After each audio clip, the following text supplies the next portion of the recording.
Hello, mayam by Amazing Bible Prophecy Minister na taram noksari ngasi lokot sagrba thamongi topic asidi Anouba New Testament gi Bible na Ariba Old Testament gi Bible degi tonga na takpi bra hairiba topic asigi maramda aikoi nei namna se maramdi ayahamba church denomination na hai Ariba Warepnaba se darka laitre aikoi Anouba Warepnaba Bible se asikaktang darka lai hana ani je kaidong da tu na samin na ba yaroi hana hai masi chumbra lambra haibdo ikhoina shastra dagi Prabhu Jisu Christa masamna adugo pakon chapa pol masamna kari habra haibdo gi maram dai khoi kumna nei namina se ahan ba dai khoi shoda pathna tawse sargada leibe ipai sho yam thaga saripa hauji Anouba Warepnaba Bible ga Ariba Warepnaba Bible ga ani se matam khudim ta samin na ba yaroi haide bse chumbra lanbra nahaki shastrana nahakna kari masigi matangda kari phongtoli habdu gi maramda nainaba asida thawa asengba pibiu aina ngangba khudimu nahaki aningba gi matuina phachana ngangba ngamanbiu Prabhu Jisu Christa gi mingda kurumjari amen aikoi yengmina se isnausing aikoi yamna maru oi masigi topic che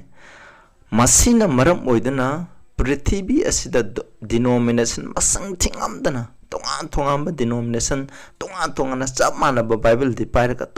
tongan takpiba kyamarum leibase masidagi maru oibne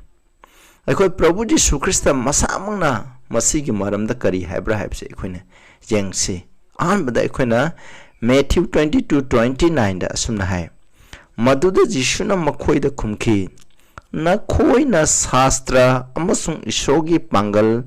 khangdaduna Seran re hamni ye do ear na kwen aramba to not knowing the scripture nor the power of God sida palliba scripture havje Yeshu na palliba shastra haje karamba shastra no ba Yeshu gi matam dadi New Testament haiba ekona New Testament Bible je amata idre aduga masi matam da Yeshu gi matam da purohit singna Yeshu masamuna Season Ariba Sastra habje karino Ariba Warepnaba ki Bible dubuneba masida maroina Bible da Sastra ana New Testament do egera Old Testament da hegera khona Sastra scripture hena palibase masi kat tayam tanate masi Old Testament Ariba Warepnaba ki Bible adubuneba lyric adu khona adubu khangnayeba lyric khona kunthra mapan adubu ikhoina khangnayeba masida haije adugo Mark 14 gi 49 de jai aina na khoiga numit khuding gi laisang da tambiri ngaida na khoina ibu phade kari gidama adubu the scripture must be fulfilled phade du kaino phara hati du kaino di Bible na hairam bado shastra na hairam bado thungba tai habneba maram di Yeshu Christa na siba pokpa siba khudimmak se shastra na hairam bani mahana lagli bje shastra na hana prophesy tawkibdo adugi matung ina lakpani aduna maram hoitana magi matamda sudri pawbo phada baneba masida palliba scripture hena phane adu mu yang yamaroi buko John 5:39 da Prabhu Jisu Christa masamuna hai search the scripture hamne shastra sing the t havne sida t have na te have maram di maduda lomba naida hingba lei hai na khoina khali hamne khoina arangku bomphangge di kai da yawi sasada arangku bomphang ngai gi machak se karamba sasada yawi Ariba Warepnaba gi Bible da Prabhu Jisu Christa paba Bible adu da arangku bomphang na ba machak khudimok to yawi habje machine ju tae ba sida haimni ko and they which testify of me aduga aigi maramda sakhi piba adu punama asini hani Old Testament gi Ariba Warepnaba Old Testament gi Bible na Prabhu Jisu Christa gi maramda sakhi pi habne habdi Prabhu Jisu Christa gi maramda adu ai taragadi aikhoina hojik pastor kaya na hairibse Ariba Warepnaba darka laite habje masiga tadi Prabhu Jisu Christa je darka laite habne maramdi Ariba Warepnaba na Prabhu Jisu Christa gi maramda pokpa sibat mana tawri khudimok to adugi 이 प्रभुना तांगपान लाखपदि एखोइगिदमक पापकिदमक सिबिबा एखोइगिदमक कनबिबा माने पोकपा सिबा हिंकटपा पुनमकसे सासदा इ नमेमनि सुबदा हिंककने हाबसु इ पैसा सेनमे क्यादा सिनगने हाबसु इ कोदेमकसे मसि सासदा लोइ इग्रमनेबा मसिगि मरमदा एखोइना नैनरदि मुक लोइबा नाइरोबा अमु यंगको zone 5 की 46 47 दा मरमदि नखोइना मौक्सिबु थाजरमलबदि नखोइना इबु थाजरमगनि मौक्सिबु थाजरमलदि मोजेसना इखिबा lyric मंगा अदो नखोइना थाजरमलबदि आइबु थाजरमगनि है थाजरमगनि है करिगिदम जिहुदिसिना मोजेसना जिसुबु थाजते मसिगी मरमदि मोजेसना इरिबा शास्त्रसिंग अदो मखोइना थाजदेबा अदुगा मखोइना लानसु आठर हंदुएबा मदुना मरम ओइदनेबा मरमदि कइगिनो हाइदि जिसुन मसिम हाइजिगे आठरि केनो मोजेसना जिसुगी मरमद इ हैबनेबा अदुबु महाना इरंबा अदु नखोइना थाजद्रबदि नखोइना एगी वा करमना थाजगनि हैबनि मोजेसना इबदो थाजद्रबनिना प्रभु यीशु कृष्ण हाइबदो करमना थाजने अदु दारि खोनिसदगी कइगुंबा यामरोइबा मचाग अमा फंगे मदुदि प्रभु यीशु कृष्ण तौरिबा हाइरिबा खुदिंगमकसे कइदौबा मोजेस की लाइरिकता इरंबा शास्त्र अरिबा वारेपनबा बाइबल इरंबदो मदुगी मतुंग इना महांगना हाइबनेबा अदुना मरम ओइदन माना तौरिबु खुदिंमुक्तो मदुगी मतुंग इना तौबनी हाइरिबा अदुदा फरीसी स्क्राइब सिंग जिहुदी सिंगना थाजदा बाइबसे करिनो हाकंदे अरिबा वारेपनबा बाइबल बु अदुगा मोजेसना इरंबा लाइरिक अदुबु थाजदबगिनी हाइबसिनेबा यामरोइ क्वेश्चन आउट हाइरिबा पॉइंट सिंग से कोइ सेक्शन तामिनसे सिनाउसिंग अदुगा मे यीशु ख्रिस्ट मसामंगना करी अरिबा वारेपनबा बाइबल की मरमदा करी हाइबसे अखोइ यिंगसेबा मसिको अदुना अरिबा वारेपनबा बाइबल यादबसे प्रभु यीशु ख्रिस्टबु यादबा अमनि यंगमनसे 27 लुक 24 की 27 दा अदुदगी मौसी अमसुंग वाता थोकपा मिसिंगे लाइरिकतगी हौरगा महांगना मखोइदा मसाइगी मरमदा शास्त्र पुनमक्ता इब अदु संदोंग तालमी हानि मागी सेबोक अनि इमाउस की लंबीदा बरबुना सिगरे अदुगा हिंककर हाइबा मतमदा मखोइना वाखन नुआइतना हलकमा मतंदा मखोइदा यीशुना लागलगा प्रभु यीशुना लागा मखोइदा यीशु महाकी मरमदा ओल्ड टेस्टामेंट बाइबल पुनमक्ता महाकी मरमदा इबदो मखोइ अनिदा संदुंगना थामी महांगना लाकपा महाना पोकपा सिबा हिंगबा महाना समाइ तरोगा सिगनी हिंकतकनी हाइबा अदुना सिंगबगी मरमदा पुनमक्तो सुगाइना मङोला तामी हाइबने अदुइदि मसिना हाइरिबदि करिनि स्नाउसन अरिबा वारेपनबा बाइबल जे हुजे खोइना दरकार लेतिरा हाइरिबा मिसिंगदा आइना असौबा वार्निंग अम्बा पिरे मदुदि करिनो हाकना अरिबा वारेपनबगी बाइबल खुदिंगमक्ता यीशु ख्रिस्टगी मरमदा इ हाइबसिनेबा खोइना फजना पादबगिने फजना मसिगी प्रभु कमाइना प्रभुबु लाइरि खुदिंगमक्ता संदोंना थाकपगे हाइबजे खोइना फजना प्रे तरोगा थवाइ सेंबा नीरगा इखोना पाबा मतमदरे इखोना खंगनेबा सिनाउसा मसिनी सिदा अदुगा 44 दसु अमुमान हाइ सिदा मु हिंदिको महाना मखोइदा हाइ की अइना नखोइगा लैमिनारी ngaiदा अइना नखोइदा हाइ की वासिंग अदु असिनी मौक्सिगी वान जाथंगदा हाइदि मौक्सिगी वान जाथंग हाइबदि लाइरिक मंगा अदुबुनिको इखोना तोरा हाइरगा जुखंनै मसि लाइरिक मंगा हाइदि लो हाइबदुनेबा द लो हाइरगा जुखंनैबा मसे लाइरिक मंगा माइहोरोनदेगी हौरगा इखोना अनिसुबु वा फाउदा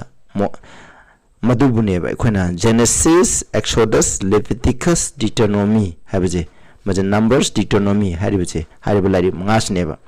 जाथंगदा मौक्सिगी वान जाथंगदा वा ताकथोपो मिसिंगी वा ताकथोपो मिसिंगी हाइदि प्रोफेटिंगने हाइबदि अखोना आइजिया जेरेमिया लाइरिबा इजिकेल दानियल अतेना लाइरिबा माइचोक्सिंग इबो लाइरिसिंगदो अमसुंग थागद इसेगी लाइरिता हाइदि साम्स हाइबजि प्रोवर्ब अदु एक्लेसियास्टिक यावरे आइगी मरमदा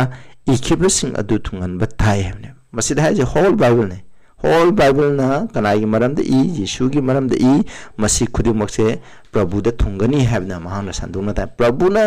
पोपसिबा माना तौखिबा मिशन खुदिमदो कनाइदा इरमेबा ओल्ड टेस्टामेंट की Bible सिंगदा मौसीना इगिबा सिंगदा माइचोक्सिंगना इगिबा सिंगदा Samda प्रोवर्बदा एक्लेसियास्टिक song of Solomon दा खुदिमसे इखरबनी हाइबनेबा अदुति इस्नाउसा अखोय प्रभु यीशु ख्रिस्ट मसामना हाइबनी अदुइ तादि हौजि कन्ना हाइबिरिबा अरिबा वारेपनबा बाइबल अखोय दरकार लेते अनोबा बाइबल लौगा वाजे कैदोंदा चमिनबा यारो हाइरिबसे मसी सिगुमाइना ताकपिरिबा पास्टर नत्रगा एनी रेफरेंट ओइगरा मसी अरान बनेबा masi aran ba takpi ba ko maram di Prabhu Jisu Christ gi mayok ta hai bane ba ai khoina kaw roi da ba je basini amu yang je ko Paul masamana kari abra abdo yingche hojina Prabhu Jisu Christ na hai bidani Paul namu 2 Timothy 3 gi 15-16 da hai siya ko sida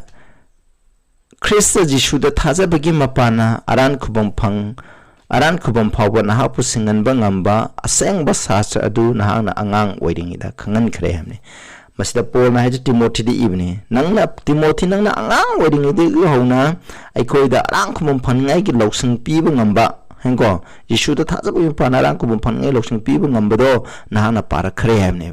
adom masida maroi Paul na Timothy da nung je keno Ariba Warepnaba gi lairi she je kanai maram de no Jisu Christ bu thaja bigi panarang khum phangne habdo madugi maram de ibne ba aina habna theko sini mana haimne Jisu Christ da thaja bigi panarang khum phawba nahak pu singan ba ngamba aseng ba sastra adu nahan angang wari de Timothy na nainari ba sastra de keno Ariba Warepnaba du ne Anouba matam ji de ko Timothy gi matam da Anouba Warepnaba lairi amta idi Old Testament di khana Prabhu Jisu Christ gi mapanda matam Old Testament gi lairi kuntham phan di loina compile to kenol kal to loi kreba adubu Anouba Warepnaba gi Bible punama i bizidi 2nd century AD da ne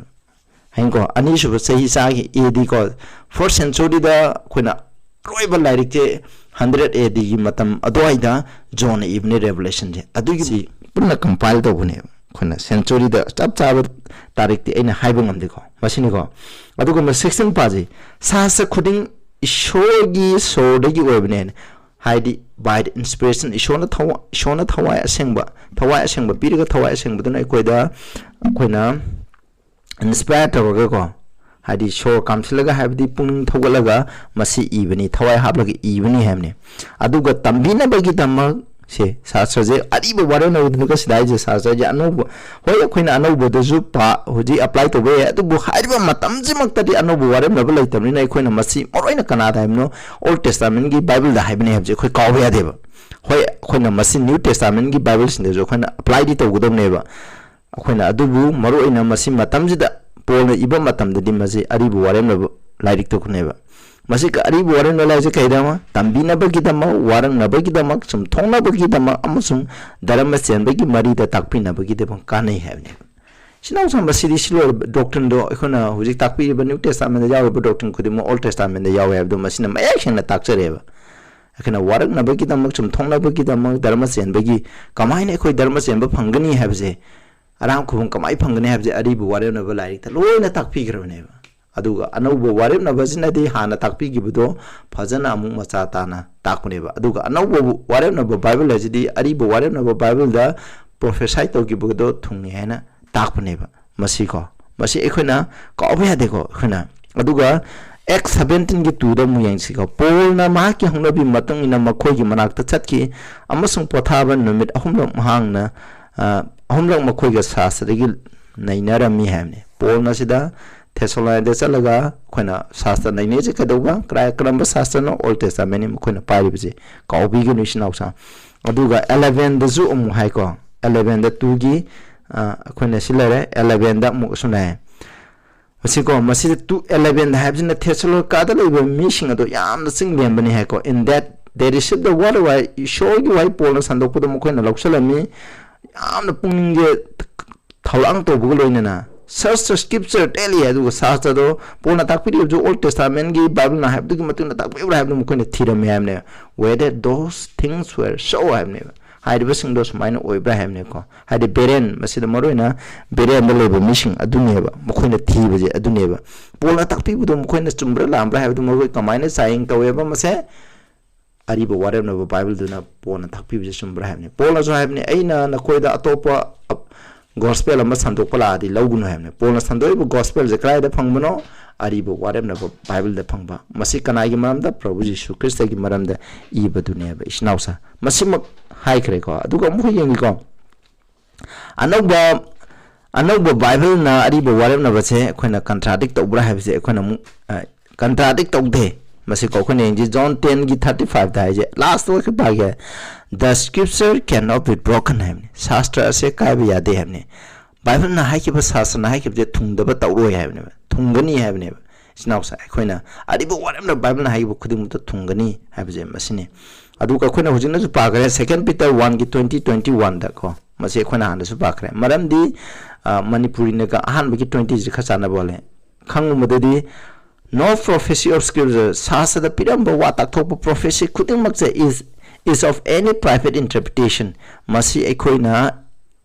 lanai oina atha ngedaba natte habneba khan ko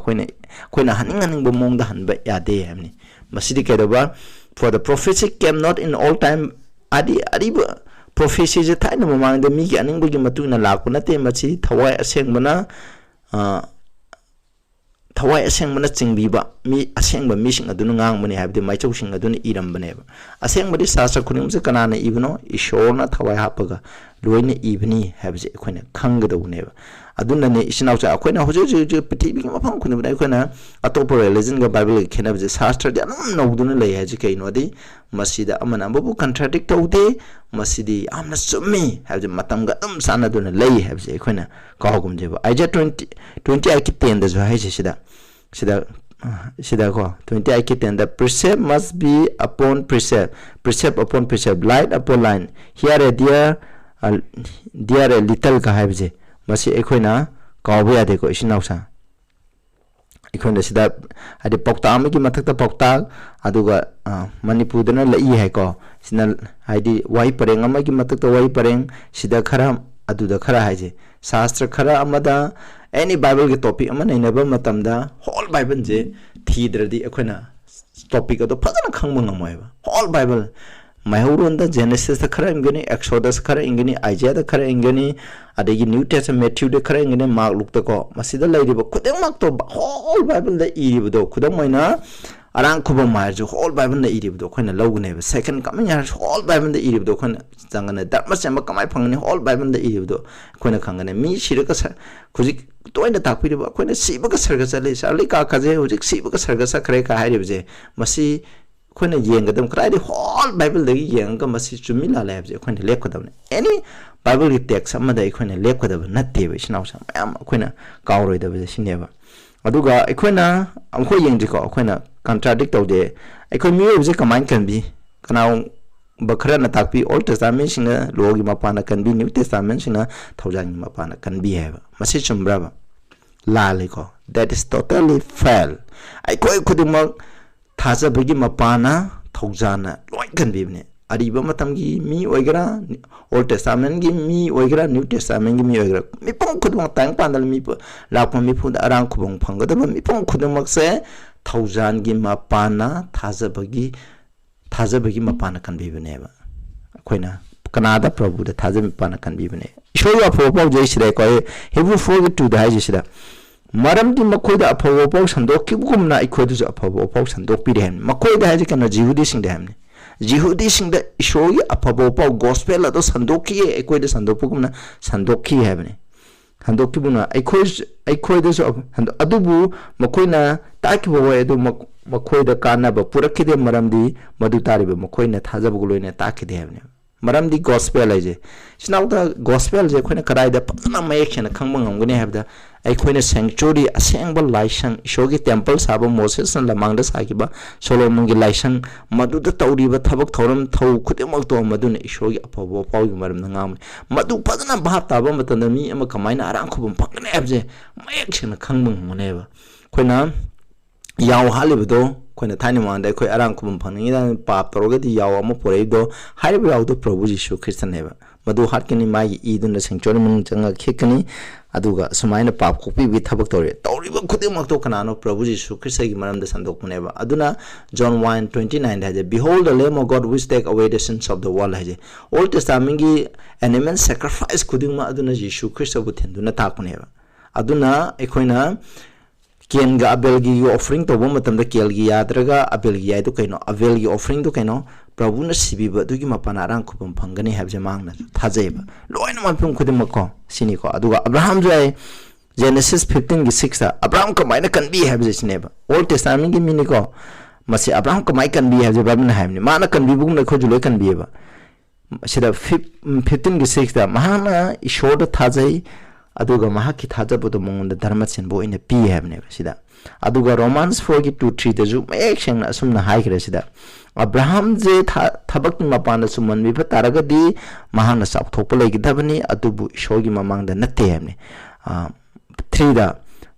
maram di shastra kari hai Abraham ne ishoba thajai madu mongonda thajabo ina pi habne Abraham je thajabagi mapana thaujana kanbiba mi amane Abraham je snausa akoina kauroi da baje masi babena haibni Paul na jo hai akoina kauroi da baje masineba ado akoina mu yengbe ko masi jume masi kem leite Romans 3:28 haje mi amaje thajabagi thabak yaudana hadi long apagi mapana natna thajabagi mapana mi amabu kanbi habne masi jumme aram leite long akuna khoi kanbi de kanbi badi prabhu gi thaujana prabhu jisu krishna kanbi bani habsneba 31 da do we make void the Lord true faith ado tadi thaja bagi mapana lo yaudana thaja mapana kanbi ge haita de khoina lo je krishna tabo henjira habneba